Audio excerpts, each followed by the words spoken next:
It's taken me a while, but as promised, I have finally gotten my hands on the all-new Audi Q3.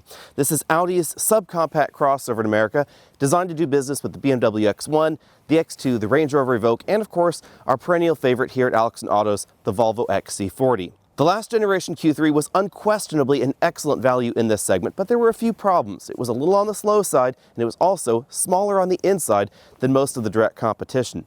Most of that has been fixed for 2020, however. Up front, we have a slightly smaller interpretation of the same design theme that we see in the larger Audi crossovers. It's overall a very handsome look. We have standard LED headlamps, and the model that we're taking a look at has the optional full LED lamps with different accent lighting than we find in the absolute base trim. These headlamps also have the Audi all-weather light, which is a different twist on standard fog lights that we see in other cars. That's why we don't see anything down here in this area. Those all-weather lights are contained inside this same module. When bringing the Q3 to America, they didn't do too much to change the front end design, so we still see the blank out area here for the European license plate, and then we find the radar sensor right down there below for the optional radar adaptive cruise control. For 2020, all Q3 models will have at least collision warning and low-speed autonomous braking. Unfortunately, Audi is not including all the same kind of active safety technologies in the base model that we do find in some of the competition like the Lexus UX. But if you're interested in features like full speed range adaptive cruise control or Audi's latest active safety features, those are available on the Q3, they're just not standard.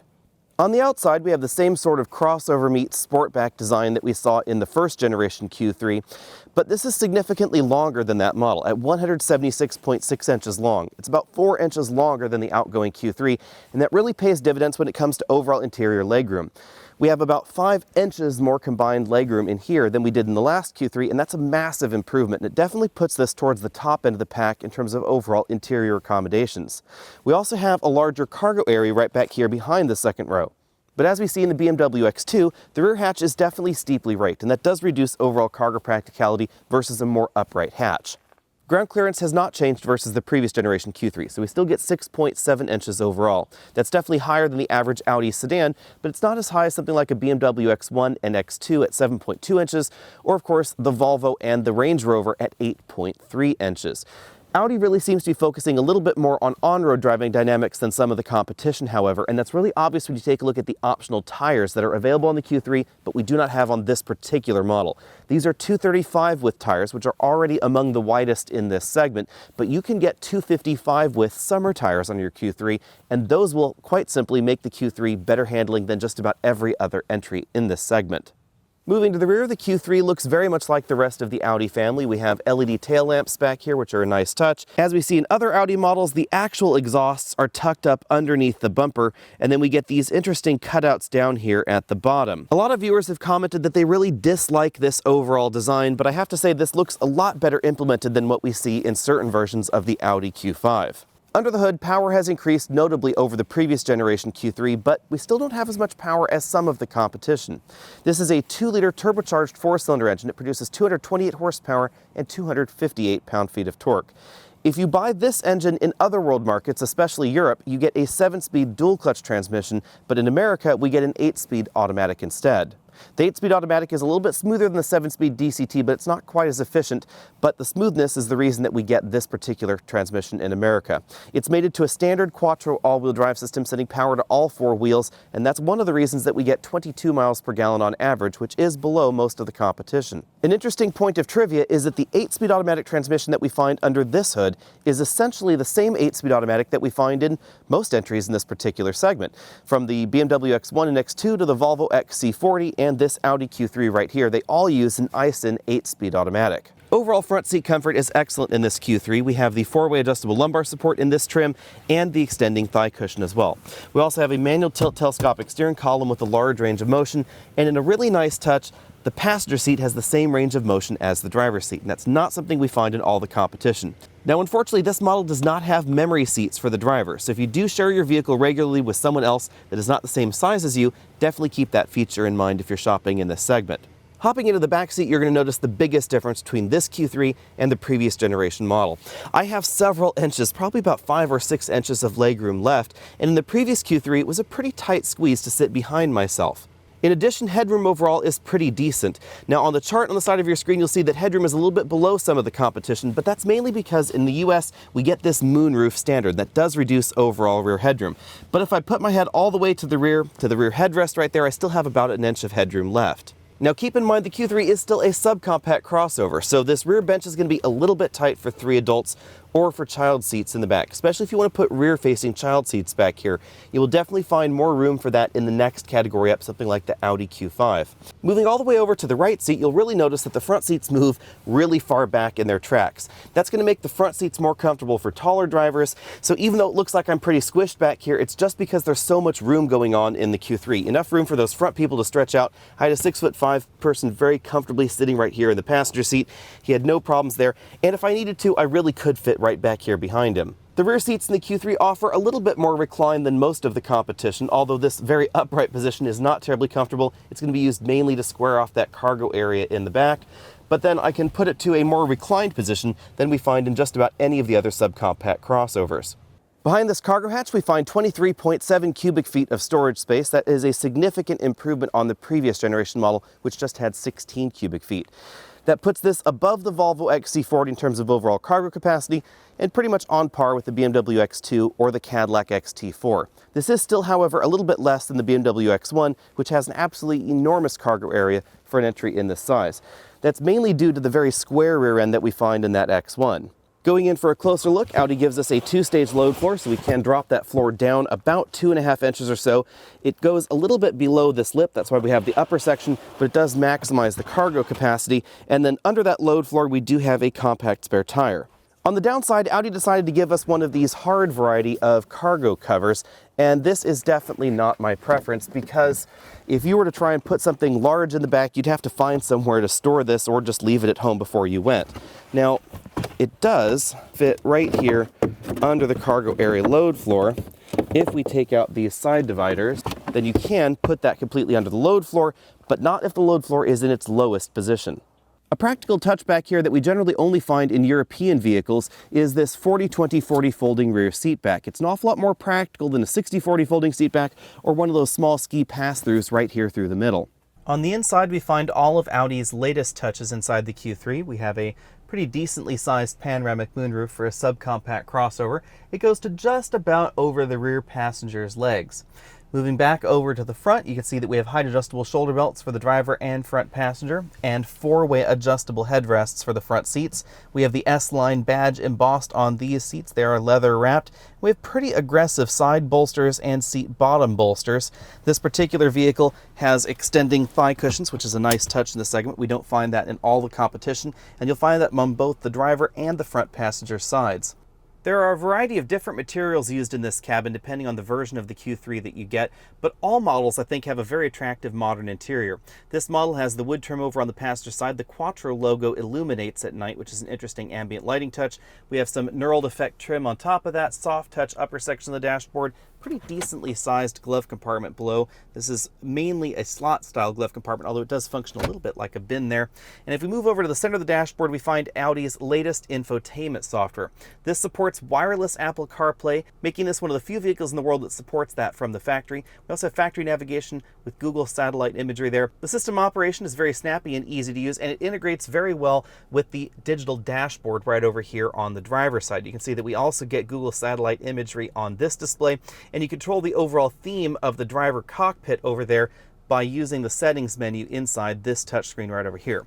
Below that, we have dual zone automatic climate control, the engine start stop button, and then the only oddity, which is the track forward backward volume and power knob right over here. That is a little bit difficult to use because it's a little bit far from the driver. It also is not as intuitive as the rest of the system. Below that, we have toggles for the drive mode select, stability and traction control, auto start stop systems, parking sensors, autonomous parking, and hill descent control. To the right side of the shifter, we find the USB inputs for the system, a regular USB and a USB-C connector.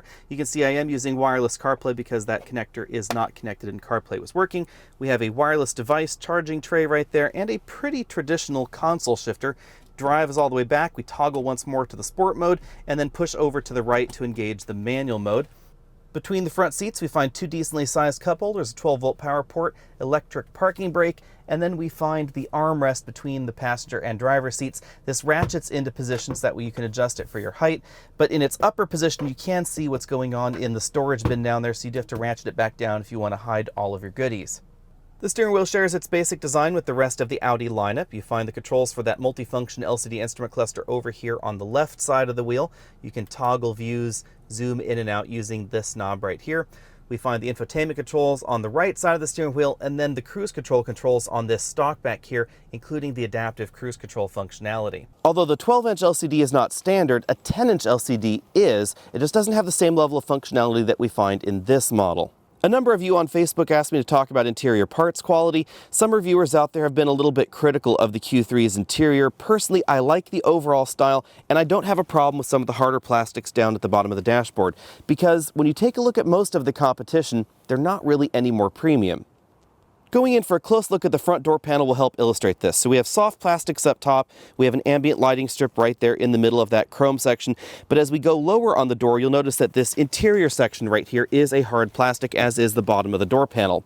That's not terribly unique to the Q3, that's pretty similar to most of the competition, but if we take a look at something like the Volvo XC40, it has carpet on the inside of that door panel area right there. That's not necessarily a more expensive component to plastic. So as a result, I think that overall interior parts quality is basically the same between this, the BMW, the Mercedes, and the Volvo. According to Audi, this model should go from 0 to 60 in 7 seconds flat. In our testing, we were pretty close, 7.1 seconds overall. That is notably quicker than the last generation Q3, but this still falls behind some of the competition. In terms of comparisons, this is a little bit faster off the line than something like the Buick Encore, but the BMW X1 and X2 will get you faster 0 to 60. The X1 in 6.8, the X2 in 6.5. Unless, of course, you get the M Performance version of the X2, then that'll do it in 4.9, making it easily the fastest entry in this segment. Now, the rumor mill tells us that there will be a more powerful version of the Q3 coming soon, and that probably is going to match or beat the BMW X2. So if you want to go faster and you like the Q3, then stay tuned, because we do expect to see something coming up there soon. When it comes to our braking score, bear in mind that we do not have the up-level summer tire package, which includes grippier tires and wider tires, most importantly, versus what we have on this model. So our stopping distance of about 120 feet seems appropriate for the overall tire size here. When it comes to stopping distance comparisons, that puts this right in the thick of things, but I suspect that if you do opt for those optional summer tires, then distances should drop below probably 110 feet or so. When it comes to overall handling, the Q3 is excellent, and honestly, most entries in this segment are excellent as well. So when it comes to our overall handling score, I'm definitely going to give this an A. This is an awful lot of fun to throw around on your favorite winding mountain road, and if you get those summer tires, it is even more engaging. I was a little bit worried that this Q3 would lose some of the fun that we found in the last generation model, but that worry was totally unfounded. This is an absolute blast to drive out on the road. An interesting twist with this segment is that BMW used to have a rear-wheel drive option here, making it very distinctly different than the rest of the competition, but that differentiation no longer exists, and in terms of overall handling ability, this is right in there with the BMW X1 and the BMW X2. And I actually like the way this feels out on the road over the BMW X2, to be honest, especially if you get those optional tires. Out on a rougher road like this, I'm going to give overall ride quality a B-. The suspension definitely is firmer than some of the competition. Now, that just means that if you're looking for a more on-road focused vehicle, this is definitely going to be a better option for you. But if you're looking for something that's going to go a little bit further off the beaten path, this is going to be a little bit less comfortable. Now, once you get the Q3 out on better paved road surfaces like this asphalt road that I'm on now, then I don't really have a problem with the ride at all. I think it's relatively comparable to something like the Cadillac XT4. When it comes to cabin noise, I'm also going to give this an A, because we averaged 70 decibels at 50 miles an hour, making this essentially the same as the BMW and the Volvo options in this segment. If you want something a little bit quieter than this, you'll generally have to move up to a larger crossover, something like the Audi Q5. When it comes to overall fuel economy, I have to admit that I'm a little bit disappointed in this. I'm going to give it a C overall. We've been averaging about 21 miles per gallon versus the 22 that the EPA says we should be getting. That is lower than basically any of the competition. That includes more powerful options like the top engine option in the XC40, which will go 0 to 60 a full second faster than this model, as well as the BMW X2 with its even more powerful engine that will go 0 to 60 in under 5 seconds. It will still end up averaging you better fuel economy than this. Overall, the Q3 is very easy to live with out on the road. It's quiet, it's comfortable, and I love the way that the electronic gadgets have been oriented in this vehicle. I love the satellite view right there in the digital instrument cluster. Now, it is worth noting, I didn't mention this earlier, but if you want to keep the snazzy looking digital maps on that instrument cluster, then you do have to pay a monthly subscription after the trial period has ended.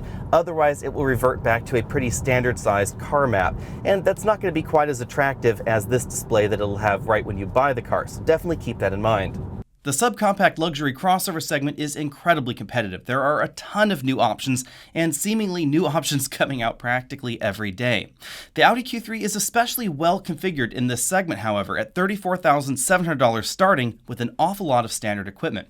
All-wheel drive is standard, which is a huge key feature, and that really is going to make it considerably less expensive than all-wheel drive in a lot of the competition. We also have the LED headlamps, the panoramic moonroof, the 3-zone automatic climate control, the 10-inch LCD instrument cluster, not the one we were seeing in this video, a smaller unit, and an 8-inch infotainment system are all standard on that particular model. Now, unlike some of the competition, we do have a little bit less horsepower, so a little bit less acceleration in all Q3 models until we get a higher horsepower version in the US. All models are going to get 228 horsepower standard. Bottom line is that the Audi Q3 is quite simply one of the best deals in this particular segment, especially if you're looking at all-wheel drive. And because of that all-wheel drive standard functionality, it's really not that far off of where we expect something like the new Encore GX to be in its top-end trim. So the delta between getting a full-on luxury branded crossover versus a premium branded crossover like the Buick is going to be an awful lot smaller if you're comparing that Buick to the Audi. And that's what I found really impressive about the Q3 overall. That value proposition is really obvious when we take a look at the Volvo XC40, which until the Q3 came out was, I think, the best deal in this segment.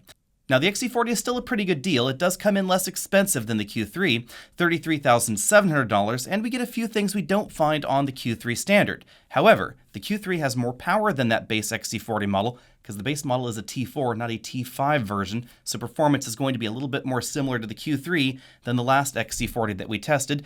And we do get the full LCD instrument cluster. It is a little bit larger than what we see in the Q3, although I think the graphics are not quite as snazzy.